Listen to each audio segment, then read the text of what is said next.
Umarangkada na ang First 1,000 Days of Life o F1KD ng Department of Social Welfare and Development na magbibigay ng cash grant sa mga nanay na buntis at may anak na hanggang 2 years old na miyembro ng 4Ps. Yan ang balitang pambansa ni Noel Talakay ng PTV Manila.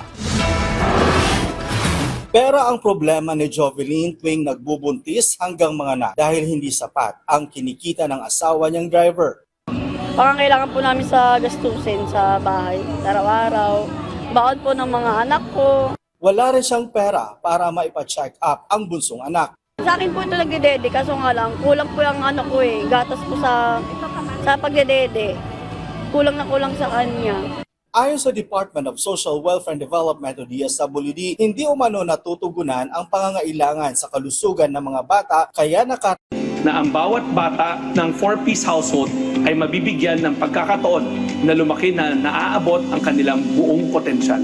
Ang DSWD ay naniniwala na ang pamumuhunan sa kinabukasan ng mga kabataan ay pamumuhunan sa hinaharap ng ating bansa.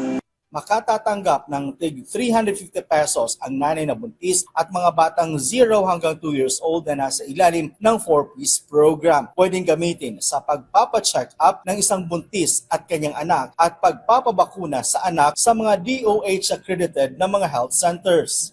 Halimbawa, yung buntis, magpapa-prenatal or postnatal kasi kailangan siyang pumunta sa health centers para ma-monitor or matrack yung kanyang pagbubuntis.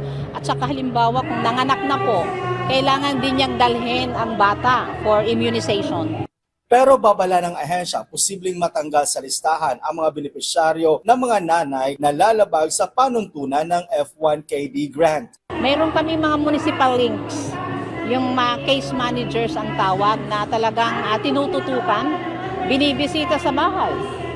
Tinitingnan kung siya ba talaga ay nagpupumpay sa mga conditions. Ayon sa DSWD, bago ang F1KD grant, dati nang nakakatanggap ang mga 4-piece families ng health cash grants na nagkakahalaga ng 750 pesos. Batay sa tala ng DSWD, higit 68,000 na mga buntis at mga nanay na may anak na 0 hanggang 2 years old na mga bata na nasa ilalim ng 4-piece program sa buong bansa. Mula sa PTV Manila, Noel Talakay, Balitang Pambansa.